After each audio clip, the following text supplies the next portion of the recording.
एक टाइम पर ईरान और इजराइल दोस्त थे, लेकिन आज ये दोनों एक ऐसे वॉर में हैं जो दुनिया को वर्ल्ड वॉर 3 की एज पर ले जा सकता है। पर सवाल ये है कि ये सब शुरू कैसे हुआ।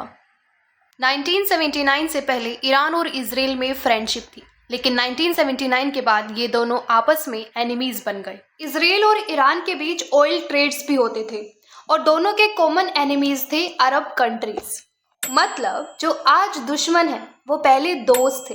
फिर आया 1979 का इस्लामिक रिवॉल्यूशन और यहीं से सब कुछ उल्टा हो गया। आयतुल्ला खामेनी ने शाह को हटा दिया और ईरान बन गया इस्लामिक रिपब्लिक। नई गवर्नमेंट ने इजराइल को इलीगल स्टेट डिक्लेयर कर दिया और यूएस को अपना सबसे बड़ा दुश्मन। यहीं से ईरान वर्सेस इजराइल की असली कहानी शुरू होती है। अब आते हैं सबसे डेंजरस इशू पर, दैट इज न्यूक्लियर प्रोग्राम। एक ट्रीटी होती है नॉन प्रोलिफरेशन ट्रीटी, जिसका पर्पस था न्यूक्लियर वेपन्स को कंट्रोल करना।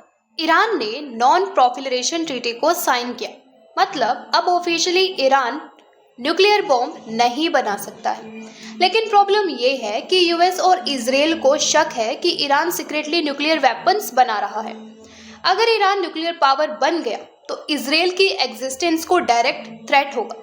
2015 में एक न्यूक्लियर डील हुई जिसको हम कहते हैं JCPOA, जिसमें ईरान ने अपना न्यूक्लियर प्रोग्राम लिमिट किया। लेकिन 2018 में यूएस ने इस डील को छोड़ दिया और ईरान पर सैंक्शंस लगा दिए। इसके बाद ईरान ने यूरेनियम एनरिचमेंट बढ़ा दिया और टेंशन और भी ज़्यादा इंक्रीज हो गया। साथ ही में ईरान ने प्रॉक्सी ग्रुप्स जैसे कि हिजबुल्लाह, हमास, हाउथीज जैसे ग्रुप्स को सपोर्ट करना स्टार्ट कर दिया।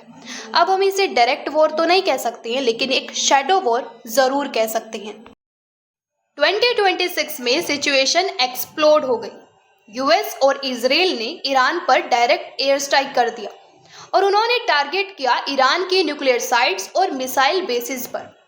ईरान ने भी तुरंत जवाब दिया, मिसाइल्स और ड्रोन से यूएस बेसिस पर अटैक कर दिया और यहीं से फुल स्केल वॉर स्टार्ट हो गई।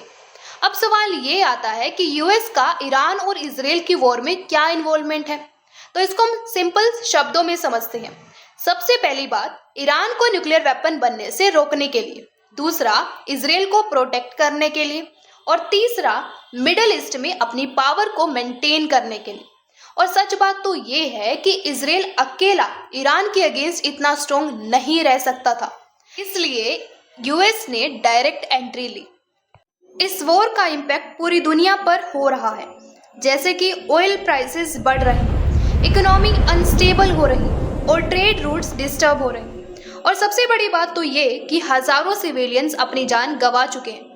ये वॉर सिर्फ ईरान वर्सेस इजराइल की नहीं है, बल्कि ग्लोबल पावर और कंट्रोल का गेम बन चुका है।